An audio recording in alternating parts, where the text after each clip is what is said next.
I made a video a while back talking about how Harbor Freight is able to sell tools so cheaply and what tools are best to buy from Harbor Freight. The reception of that video was incredible, with over 4 million views and over 10,000 comments. It got so much attention that I was actually contacted by Harbor Freight itself and had a very long and interesting conversation with a person from their marketing department. In this video, I'm going to let you in on what we talked about and what I learned from the conversation. In addition to that, I was also contacted separately by a manager in a factory in Asia that builds Harbor Freight tools. They too had some very interesting insights, and I'll be sharing those as well, so stick around.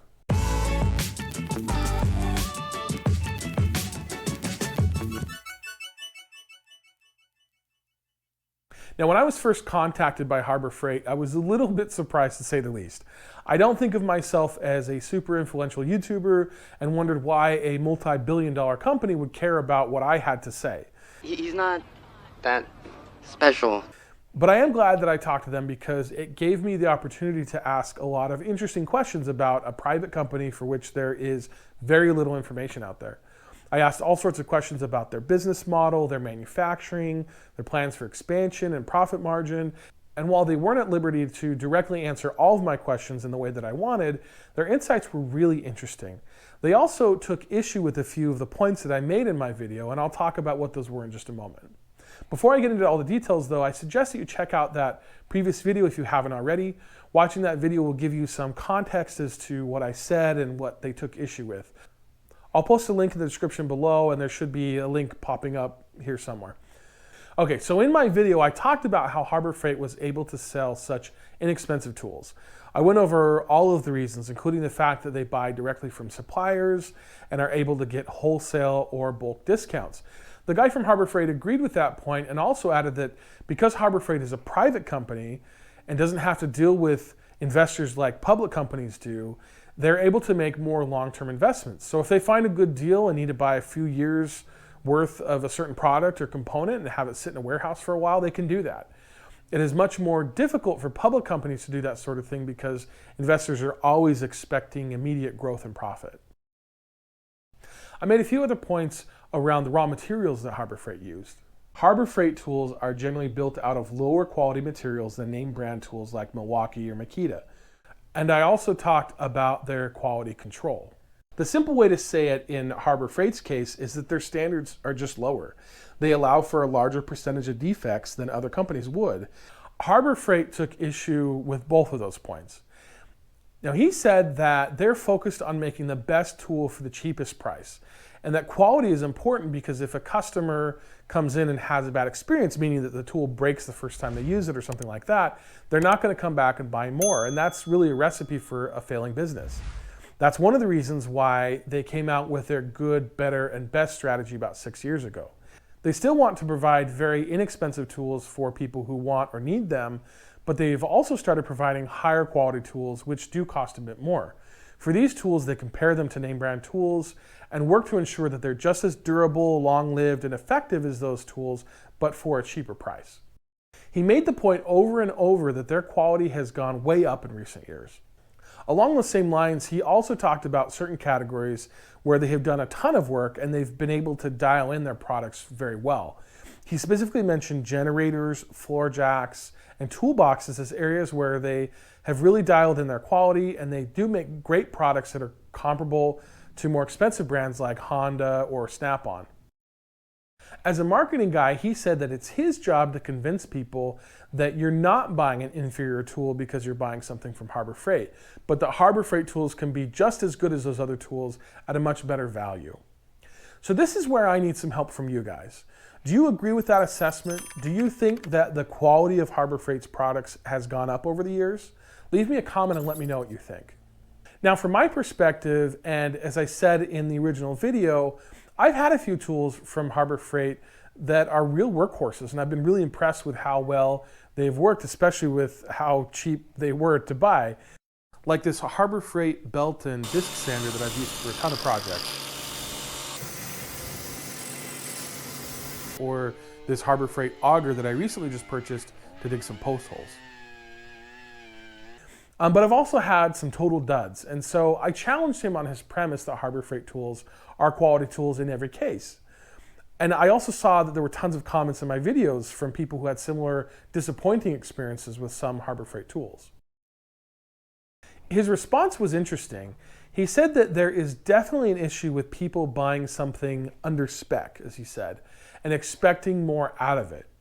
He used the example of two different projects, one building a deck and another installing cabinet hardware.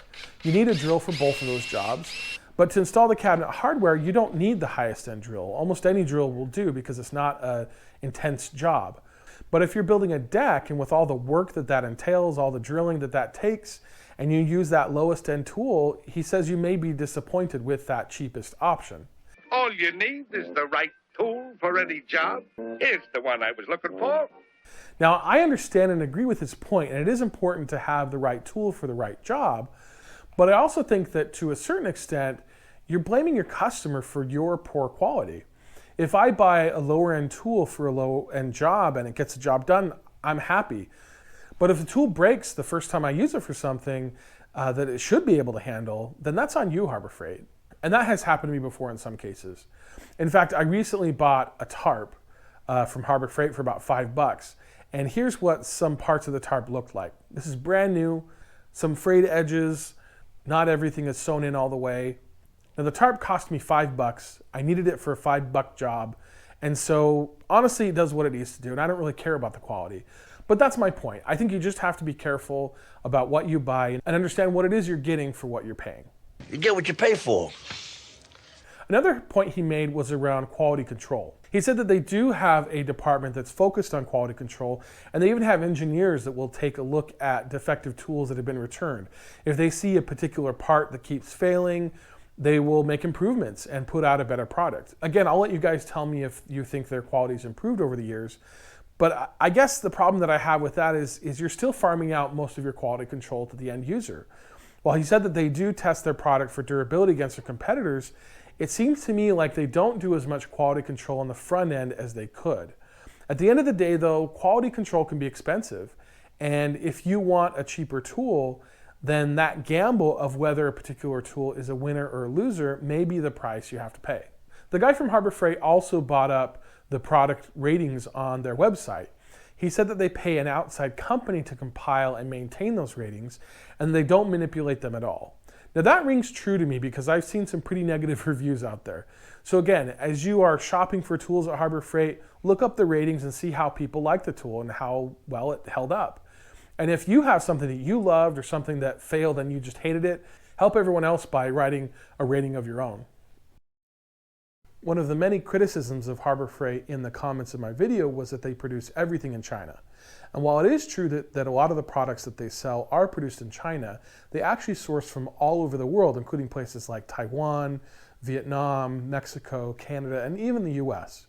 Their goal is to provide value, and so they source from whatever location may be the cheapest. That brings me to another point. In addition to speaking with somebody from Harbor Freight, I also had somebody contact me who works in a factory in Asia that produces tools for Harbor Freight. They said that they produce tools to the specifications of their customers and that Harbor Freight chooses items that are already selling well in the market and then contracts with the factory to produce something similar but at a lower price. He said that Harbor Freight is more willing to sacrifice profit margins than other manufacturers or other suppliers. This is probably due to the fact that they have far more control over their overhead costs than do other tool producers because they control distribution of their products, and so there's no middleman taking a cut. He also talked about my comment on raw materials. He said that he didn't really see this as a significant factor in the cost of the tool. In his view, it was far more about features. The Harbor Freight tools are more simple with fewer bells and whistles than other brands, which makes them cheaper. Again, he said that Harbor Freight's markup is a lot less than other tool companies, which is one of the reasons they're able to sell their tools at such a great value. All in all, I feel like I learned a lot about Harbor Freight's business and how they operate. It really is an impressive company that has been able to provide a lot of value to people who need tools at a price that they can afford. As always, just be careful about what you buy. Check the website, read reviews, and make sure that you get the right tool for the right job. Thanks again for watching. Be sure to like and subscribe, and I'll see you in the next one.